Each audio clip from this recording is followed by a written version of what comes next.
মানে আমার কাছে একটু আশ্চর্য লাগছে যে ঘটনাটা কেমনে ঘটলো। তার মানে মাঝে মাঝে এখানে চমক তৈরি হয়। আজকে কক্সবাজারের যে ঘটনা, এই ঘটনা কিন্তু একটা ভিন্ন বার্তা দিচ্ছে। বার্তাটা হচ্ছে যে আপনারা জানেন যে আমাদের যে আইনাঙ্গন আছে সেখানে প্রতি বছর একটা নির্বাচন হয়, জেলা আইনজীবী সমিতির একটা বার্ষিক নির্বাচন হয়। তো আওয়ামী লীগ তো খারাপ, আওয়ামী লীগের প্রতি আমাদের অভিযোগের শেষ নাই, ফ্যাসিস্ট বা বাংলাদেশকে ডুবাই দিছে। হ্যাঁ, এখানে রাজনীতি করা যাবে না, এই দেশের মানুষ আওয়ামী লীগকে চায় না। এই যখন আমরা কথা বলতেছি বা সবাই বলতেছেন, কিন্তু ঘটনা তো ঘটলো ভিন্ন একটা ঘটনা। কক্সবাজার জেলা আইনজীবী সমিতির বার্ষিক নির্বাচন আপনার সম্পন্ন হয়েছে। সমিতির ইতিহাসে প্রথমবারের মতন আওয়ামী লীগ, বিএনপি এবং জামাত, এই তিনটি দল পৃথক তিনটি রাজনৈতিক প্যানেল থেকে অংশগ্রহণ করে। অর্থাৎ যেই নির্বাচনটা জাতীয় নির্বাচনে হয় নাই, যেই নির্বাচনটা গণভোটে হয় নাই, এই নির্বাচন ইতিহাসে প্রথমবারের মতন সেখানে আওয়ামী লীগ অংশগ্রহণ করছে, বিএনপিও করছে, জামাতও করছে।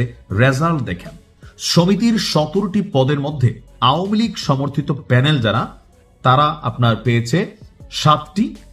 তারপরে হচ্ছে জামাত ইসলাম, তারা পাইছে 6টি। এমনকি বিএনপি সমর্থিত জাতীয়তাবাদী আইনজীবী ফোরাম, তারা পাইছে 4টি। অর্থাৎ আওয়ামী লীগ 7, জামাত 6, বিএনপি 4। এটা হচ্ছে রেজাল্টের সামারি। গতকাল সকাল 9টা থেকে বিকাল 3টে পর্যন্ত শান্তিপূর্ণ পরিবেশে জেলা আইনজীবী সমিতি ভবন এবং চকরিয়া উপজেলা চৌকি যে আদালত ভবন আছে, এই 2 কেন্দ্রে ভোট অনুষ্ঠিত হয়।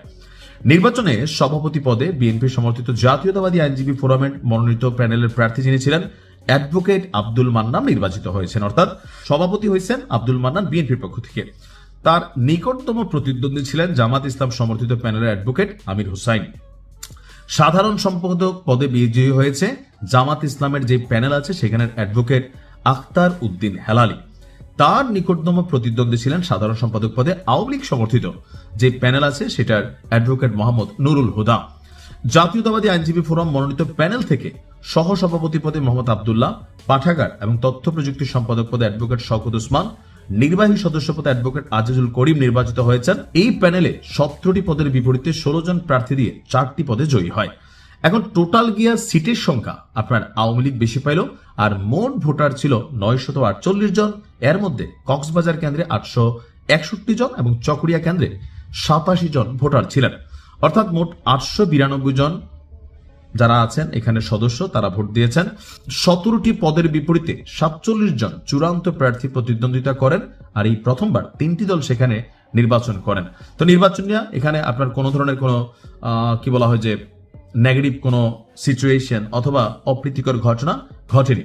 তো গত বছরের নির্বাচনে আবার বিএনপি সমর্থিত প্যানেল আপনার 9টি পদে, জামাত পাইছিল 6টি, আওয়ামী লীগ পাইছিল 2টা। এবার আবার বিএনপি চলে গেছে 3-এ, বাট বড় পদগুলো তারা পাইছে। কি পয়েন্ট যেগুলো, আওয়ামী লীগ চলে আসছে মানে পদের জায়গায় বেশি, বাট বড় বড় পদগুলো। এখন এটা হচ্ছে আইনজীবীদের মধ্যে আর কি যেটা হয়েছে। তো দেখা যাক কি হয়।